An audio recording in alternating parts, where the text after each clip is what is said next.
எல்லாருக்கும் என் அன்பான வணக்கங்கள். இன்றைக்கி நம்ம பார்க்க போகிறது 162வது வீடியோ, 12வது பாகம். ஓகே, இதுவும் அந்த 3வது சாப்டரோட கண்டினியூஷன், தொடர்ச்சி தான். ஓகே, இதுலேயும் இந்த பைபிளில் என்ன சொல்லியிருக்கு, அந்த ஹீலிங் பவருக்கு என்னெல்லாம் ஆதாரம் என்ன ஏதுங்கிறத இன்னும் கொஞ்சம் டீட்டெயிலாக பார்க்கலாம். ஓகே, இதில் பைபிளில் என்ன சொல்லியிருக்குன்னா, அதாவது ஜீசஸ் நிறைய இடத்துல அதிசயங்கள் நடத்தி காமிச்சிருக்கார். அது நம்மளுக்கும் நிறைய இடத்துல நம்ம படிச்சிருக்கோம், நமக்கும் தெரியுது. ஓகேயா? அப்போ பைபிளில் ஒரு எக்ஸாம்பிள் வருது. ஓகே, அந்த எக்ஸாம்பிள் என்னென்னா, அதாவது மேத்யூ 9.28, மேத்யூ 9.28 3.0 அந்த இடத்துல வர்ற விஷயம்.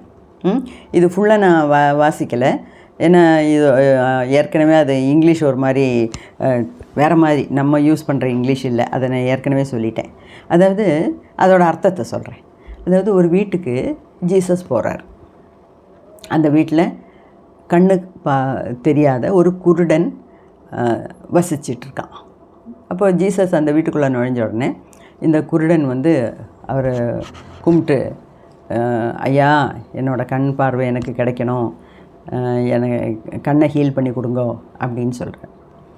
அப்போது ஜீசஸ் அந்த ஆளுகிட்ட, குருடன்கிட்ட கேட்குறாராம், ஒரு கேள்வி கேட்டார். என்ன கேட்டார்னா, பிலீவ் யூ தட் ஐ ஆம் able to do this? Believe you, அதாவது நீ நினைக்கிறியா என்னால் உனக்கு கண் பார்வை தர முடியும்னு நீ நினைக்கிறியா அப்படின்னு கேட்குறாரு. உடனே, எஸ் லார்ட், கட்டாயமாக உங்களால் பண்ண முடியும், எனக்கு பண்ணி கொடுங்க அப்படின்னு கெஞ்சுறார். உடனே ஜீசஸ் 2 கையும் அவர் 2 கண்ணில் வைக்கிறாரு. கொஞ்ச நேரம் வச்சுட்டு கையை எடுக்கும்போது அவருக்கு கண்ணு தெரியுது. இதுக்கு தான் மிரக்கிள், இதுதான் அதிசயம் அப்படின்னு சொல்கிறார். ஓகேயா? அப்போது அந்த மாதிரி நடக்குதா? இப்போது இன்னொன்று சொல்கிறார். இது கண்ணு தெரிஞ்சிருச்சு, கண்ணு நல்லா 2 பார்வையும் 2 கண்ணிலையும் பார்வை கிடச்சிருச்சு. அப்போ ஜீசஸ் அவர்கிட்ட சொன்னாராம், நோ மேன் நோ இட் அப்படின்னு சொன்னாராம். அப்படின்னா என்ன? நோ மேன் நோ இட்னா என்ன? நீ இதை பற்றி யார்கிட்டையும் சொல்லக்கூடாது, வெளியே போய் பேசக்கூடாது அப்படின்னாராம். இதில் எப்படி இவரால் அந்த கண் பார்வையை கொண்டு வர முடிஞ்சது அப்படின்னா, ஜீசஸ்க்கு 2 விஷயம் தெரிஞ்சிருக்கு. ஒன்று, அவர் முதல்ல அந்த குருடனை பார்த்து ஒரு கேள்வி கேட்டார் பார்த்தியா, believe you that I can do it? அப்போ நான் உனக்கு கண் பார்வை கொண்டு வர முடியும்னு நீ நினைக்கிறியா, நீ நம்புறியா அப்படின்னு ஒரு கேள்வி கேட்டார். அது ரொம்ப பாயிண்ட்ஸ் டு நோட். ஏன்னா அந்த நம்பிக்கை எவ்வளோ தூரம் இருக்குங்கிறத ஜீசஸ் டெஸ்ட் பண்ணி பார்க்குறார். பண்ணுங்க சாமி, வந்தால் வரட்டும், கொஞ்சம் பண்ணி தான் பாருங்களேன் அப்படின்னு சொல்லலை. எஸ் மை லார்ட், நான் நம்புகிறேன், உங்களால் இதை எனக்கு என்னோடய கண் பார்வையே எனக்கு கிடைக்கிற மாதிரி செய்ய முடியும் அப்படின்னு ஸ்ட்ராங்காக பேசினான்ல, அது ஒரு முக்கியமான விஷயம். 2வது முக்கியமான விஷயம், ஜீசஸ் கிரைஸ்டுக்கு அதாவது யாரோடதானாலும் சரி, அவரோடதானாலும் சரி, அந்த குருடனோடதானாலும் சரி, அந்த ஆழ்மனசின் சக்தி அவருக்கு நல்லா தெரிஞ்சிருக்கு. யாருக்கு? ஜீசஸ்க்கு. அதனால தான் அந்த சப்கான்ஷியஸ் மைண்டோட பவரை யூஸ் பண்ணி அவரை குணப்படுத்தியிருக்கார். ஓகேயா? அதுதான் இதில் விஷயம். 2வது, இன்னும் நிறைய எக்ஸாம்பிள் கொடுத்துருக்காங்க. அதாவது இந்தியா, ஜப்பான், யூரோப், அமெரிக்கா, இந்த மாதிரி எல்லா கோவில்கள்லையும், அதாவது கோவில்னால் இங்கே ஷ்ரைன்ஸ்னு சொல்கிறாங்க, அதாவது வழிபாட்டு ஸ்தலங்கள்னு நம்ம எடுத்துக்கிட்டால் போகிறோம். நீ சர்ச்சை சொல்கிறியா, மசூதியை சொல்கிறியா, கோவிலை சொல்கிறியா, எந்த வழிபாட்டு ஸ்தலங்களுக்கு போனாலும் shrines of India, Japan, Europe, America அந்த மாதிரி சொல்கிறாங்க. நீ எந்த வழிபாட்டு ஸ்தலத்தில் போனாலும் அங்கே ஒரு பவர் இருக்குது, அது உங்களை காப்பாற்றும் அப்படிங்கிறாங்க.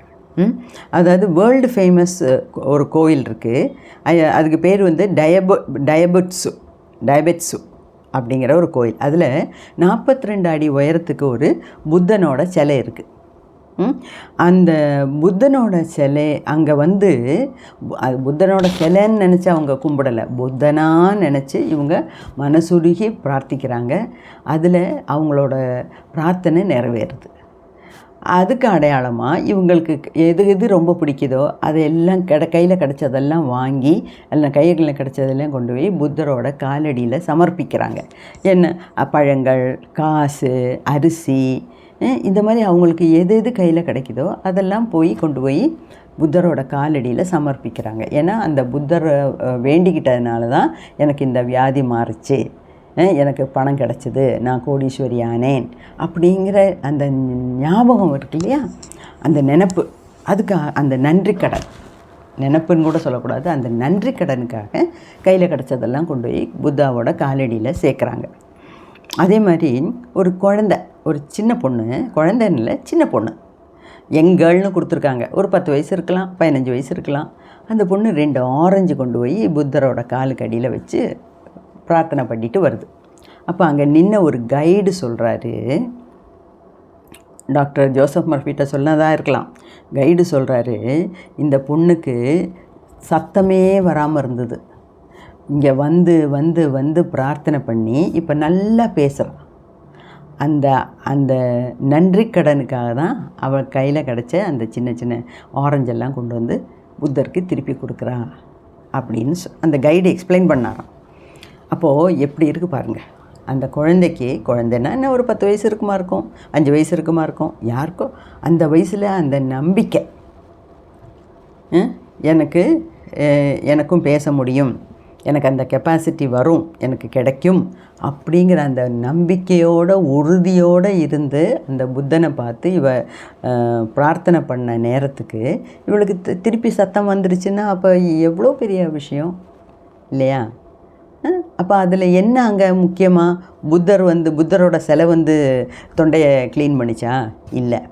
அந்த பொண்ணு வேறு ஏதாவது எக்ஸசைஸ், த்ரோட் எக்ஸசைஸ் பண்ணாளா, இல்லைன்னா விசுத்தி சக்கரத்தை ஆக்டிவேட் பண்ணாளா? ஒன்றும் பண்ணலை. புத்தரோட சிலை முன்னாடி நின்று கையை கூப்பி பிரார்த்திக்கிறா. என்னப்பா வேண்டுறா? எனக்கு சத்தம் கிடைக்கணும், நான் பேசணும் அப்படிங்கிற நினப்பு. அந்த பிரார்த்தனை, நினப்பு கூட இல்லை, வெறும் நினப்பு இல்லை, பிரார்த்தனை, அந்த ஆழ்ந்த பிரார்த்தனை. அந்த பிரார்த்தனை திருப்பி அவளோட ஆழ்மனசில் பதிஞ்சு அவளுக்கு பேசுகிற சக்தியை கொடுத்துச்சு. ஓகேயா? அந்த நம்ம தான் முன்னாடியே பார்த்தோம்ல, சப்கான்ஷியஸ் மைண்டு தான் இந்த உடம்பில் உள்ளே நடக்கிற எல்லா வேலையும் கண்ட்ரோல் பண்ணுது. அப்போ அந்த மனசில் அந்த பொண்ணோட மனசில் இருக்க நினைப்பு, அதாவது தீவிரமான ஒரு ஆழ்ந்த நம்பிக்கை, வெறும் சூப்பர்ஃபிஷியலாக நினைக்கிறதில்ல. புத்தட்ட பேசுகிறேன், சரி புத்தா எல்லாத்துக்கும் நீ சகாயம் பண்ணுற, எனக்கும் பண்ணுறதுனா பண்ணேன் கொஞ்சம் அப்படின்னு அவள் கேட்கல. இந்த புத்தர் முன்னாடி, இந்த புத்தர்கிட்ட, இந்த புத்தர் சிலைன்னு கூட நினைக்க மாட்டாங்க, இந்த புத்தர்கிட்ட நான் வேண்டிட்டேன்னா என்னோடய வேண்டுதல் நடக்கும் அப்படிங்கிற அந்த ஆழ்ந்த ஒரு நம்பிக்கை இருக்குல்ல, அதுதான் அந்த பொண்ணுக்கு பேசுகிற சக்தியை கொடுத்துச்சு அப்படின்னு சொல்கிறார். அதே மாதிரி வேறு ஒரு விஷயம், ஒரு தகப்பனாருக்கு லங்கில் டிபி.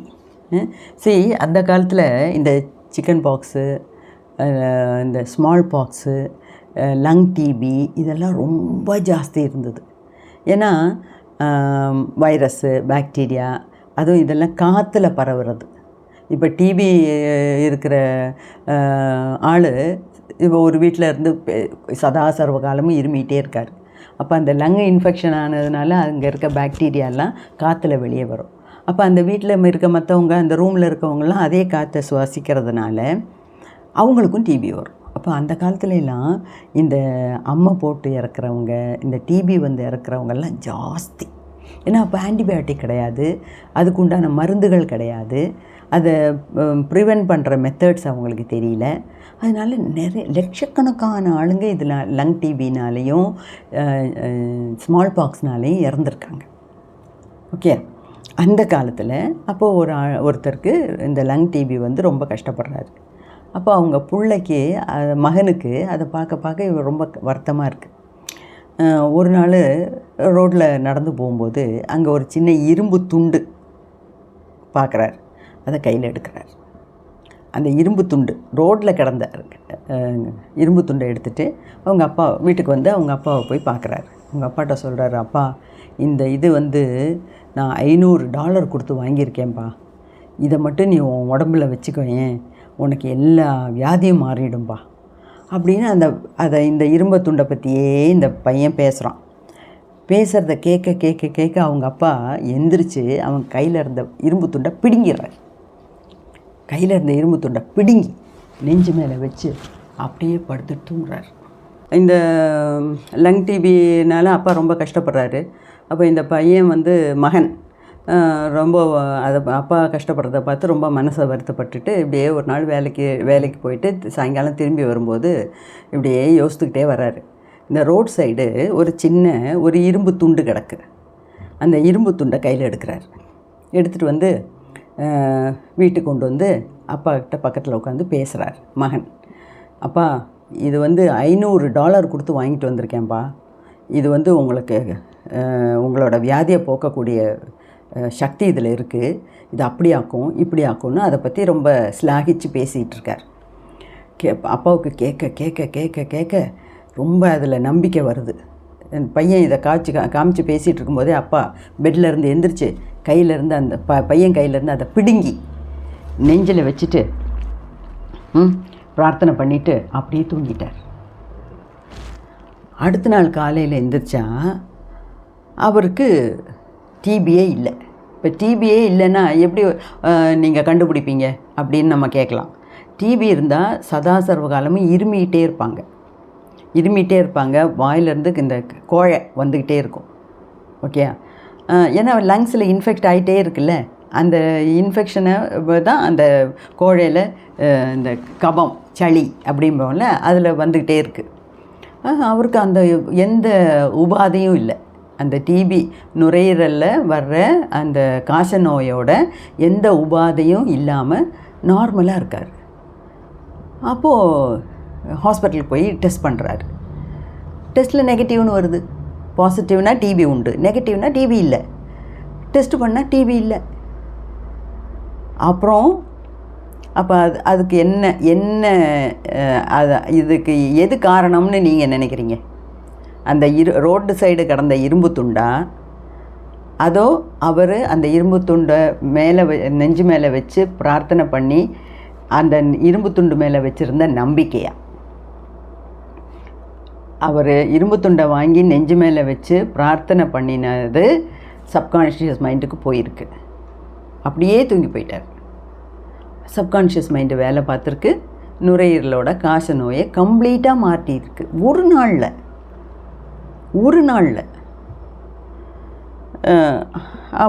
அப்புறம் அவர் வந்து அதுக்கப்புறம் 15 வருஷம் உயிரோடு இருந்திருக்கார். 89வது வயசில் தான் இறந்து போகிறார். இதுக்கு மேலெல்லாம் நமக்கு ப்ரூஃப் தேவையா? அப்போது இதில் எல்லாம் அந்த யூனிவர்சல் ஹீலிங் பிரின்சிபல் அப்படின்னா என்ன? அதாவது உலகம் மொத்தமும் எல்லா இடத்துலையும் மனுஷன் தோன்றின காலம் முதல் இந்த ஹீலிங் நடந்துக்கிட்டு இருக்கே. மனுஷனுக்கு உடம்பு இருந்தால் உடம்பில் வியாதி வருது. வியாதியை குணப்படுத்துறதுக்காக இந்த குணமளிக்கும் சிகிச்சை முறைகள், பல விதமான சிகிச்சை முறைகள் பல விதத்துலேயும் நடந்துக்கிட்டு இருக்குது. அதில் நிறைய பேர் குணமாகறாங்க. இதுக்கெல்லாம் பேசிக்காக அதுக்குள்ள காரணம் என்ன? இப்போ உங்களுக்கே எல்லாத்துக்கும் புரிஞ்சிருக்கும், நான் திருப்பி சொல்ல வேண்டிய அவசியமே இல்லை. அதாவது நம்ம ஆழ்மனசின் நம்பிக்கை, அந்த ஆழ்மனசில் இருக்க விசுவாசம், நம்பிக்கை, அதுதான். ஓகே, இது இப்போ வந்து வியாதியை குணப்படுத்துறது மட்டும் இல்லை, வியாதி இல்லாதவனுக்கு வியாதியை கொண்டு வர்றதுக்கும் இந்த ஹிப்னாட்டிக் சப்கான்ஷியஸ் மைண்டுனால் முடியும். அதாவது நம்ம கொடுக்குற சஜஷன்ஸ், நம்ம கொடுக்குற ஐடியாஸ் சப்கான்ஷியஸ் மைண்டுக்குள்ளே போடுற விதைக்கிறோம் இல்லையா, அதை பொறுத்து நமக்கு நோய் இருந்தால் குணமாக்கவும் முடியும், நோய் இல்லாமல் ஆரோக்கியமாக இருக்கிறவனை நோய்வாய்ப்படவும் வைக்க முடியும். அது எப்படி? அதாவது அன்றைக்கி இந்த ஷிப்பில் இந்த சீ சிக்னஸை பற்றி சொன்னேன்ல, அதே மாதிரி.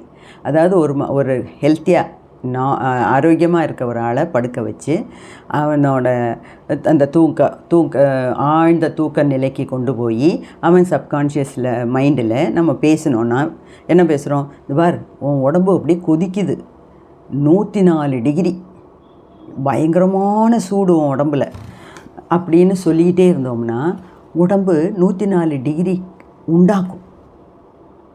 உண்டாக்கி கொதிக்க ஆரம்பிக்கும். அதே மாதிரி உன் உடம்பு என்ன இவ்வளோ சில்லிட்டு போயிருக்கு, அப்படியே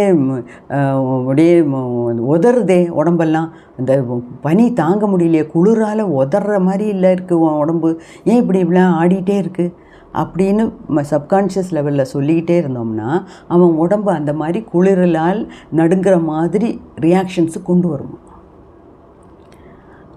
அதே மாதிரி உன்னோட ஸ்கின்னு வியாதி பயங்கரமாக இருக்குது, என்ன இப்படி அப்படின்னு அந்த ஸ்கின் வியாதியை பற்றியே அவனுக்கு இருக்க மாதிரி நம்ம வர்ணனை கொடுத்துக்கிட்டே இருந்தோம்னா சப்கான்ஷியஸ் மைண்டில் அது போய் அவனுக்கு உடம்பு ஸ்கின்னெல்லாம் வியாதி ஆகிற மாதிரி வருதான்.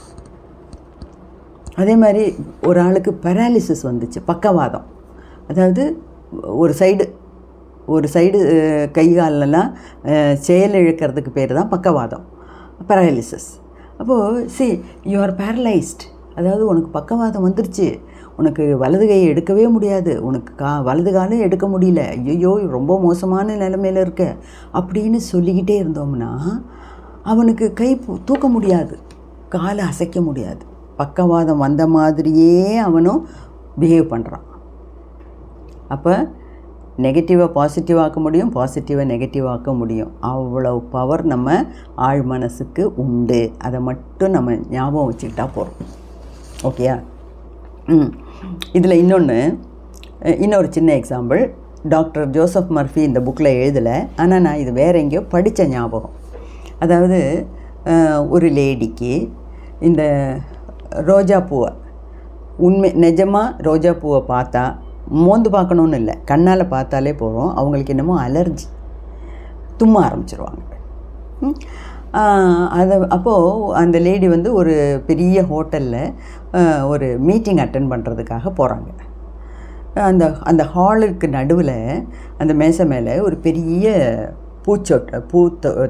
சட்டி வச்சுருக்காங்க, தொட்டி, ஃப்ளவர் வாஸ் வச்சுருக்காங்க. அதில் அழகாக ரோஸ் பூ அப்படியே பார்க்குறவங்க மனசை கவர்ற மாதிரி அவ்வளோ அழகாக ரோஸு கொத்தாக வச்சுருக்காங்க. யார் கண்ணிலையும் அந்த ஹாலில் நுழையும் போதே அந்த ஃபஸ்ட்டு கண்ணில் படுறது அந்த ரோஸ் ஃப்ளவர் வாஸ் தான். ஸோ நார்மலி இந்த லேடி உள்ளே நுழைஞ்சோடனே கண்ணில் அந்த ரோஸ் படுது.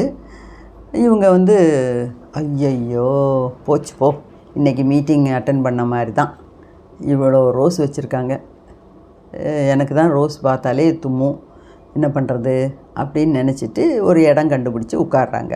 உட்கார்ந்த ஒரு நிமிஷத்துலேயே தும்ம ஆரம்பிச்சிடுறாங்க. தும்மி உட்கார்றாங்க. இப்போ இன்னொரு லேடி வந்தாங்க, அவங்களும் இந்த மாதிரி மீட்டிங் அட்டன் பண்ண வந்தாங்க. அவங்க இந்த லேடி பக்கத்தில் போய் இந்த தும்முற லேடி பக்கத்தில் உட்காந்துட்டு, என்னம்மா எதாவது ஹெல்ப் பண்ணுமா, ஏன் இப்படி தும்முறீங்க அப்படின்னு. அப்போ அந்த லேடி சொல்கிறாங்க, எனக்கு ரோஸு ஆகாது, இந்த ரோஸை மோந்து பார்க்கணுன்னு கூட அவசியம் இல்லை, அந்த ரோஸை பார்த்தாலே எனக்கு தும்மல் வருது, என்னன்னு தெரியல, ரொம்ப நாளாக இது நடந்துகிட்ருக்கு அப்படின்னு சொல்கிறாங்க.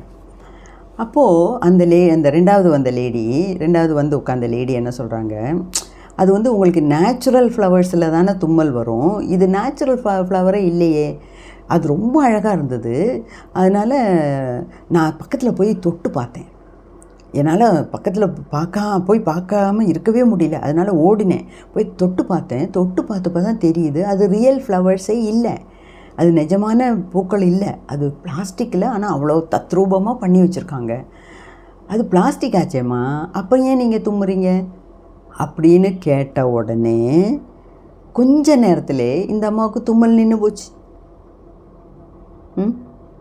இதெல்லாம் என்னன்னு சொல்கிறது, அதுக்கு தான் சொல்கிறாங்க, the doctor dresses the wound but the nature heals it.